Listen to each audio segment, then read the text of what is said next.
నిన్న కాడెద్దులు 2 నదిలో ఫోన్ చేసినాడంట, అది ఈనాడులో రాయడం,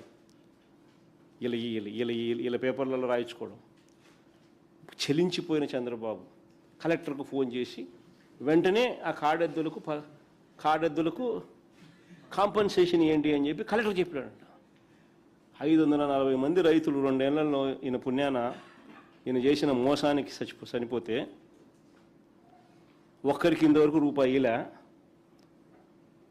బిల్డప్ మాత్రం చూస్తే 2 కాడెద్దులు నదీ ప్రవాహంలో చనిపోతే చంద్రబాబు చెలించిపోయినాడంట, కళ్ళల్లో నుంచి నీళ్లు తిరిగినాయంట, కలెక్టర్కు ఫోన్ చేసినాడంట, వెంటనే కాంపన్సేషన్ ఇమ్మని చెప్పి ఆదేశాలు ఇచ్చినాడని ఈనాడు పెద్దగా రాస్తాడు, ఆంధ్రజ్యోతిలో బిల్డప్ ఇస్తాడు, TV5 ఇంకా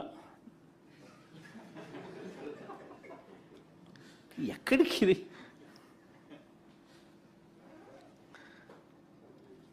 అయ్యో, చంద్రబాబు నాయుడు గారి పాలనలో నిజంగా రాష్ట్రంలో ఇవాళ ఉన్నది ఏమిటి అని అంటే ఇసుక మాఫియా, మట్టి మాఫియా,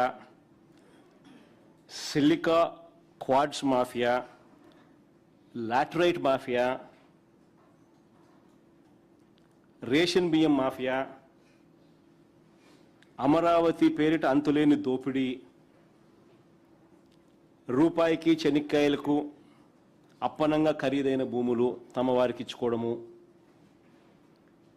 అధిక రేట్లకు PPL చేయడము,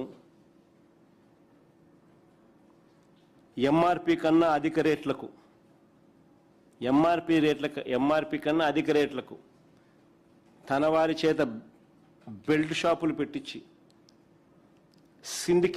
సిండికేట్గా దాన్ని మార్చి లిక్కర్ మాఫియా, ఇది చాలా అన్నట్టుగా ఇవన్నీ చాలా అన్నట్టుగా ఇప్పుడు కొత్తగా ఏమంటున్నాడు, బీచ్లను కూడా వదలడంలా, బీచ్ షాక్స్ అంట. ఇంతకుముందన్న కనీసము కుటుంబ సభ్యులతో పిల్లలతో కలిసి ఎవరైనా బీచ్ కన్నా పోయేవాళ్ళు. ఇప్పుడు ఆ కుటుంబ సభ్యులతో భార్య పిల్లలతో బీచ్కు పోవాలనంటే అక్కడ కనిపించేది ఏంది? Beach shocks.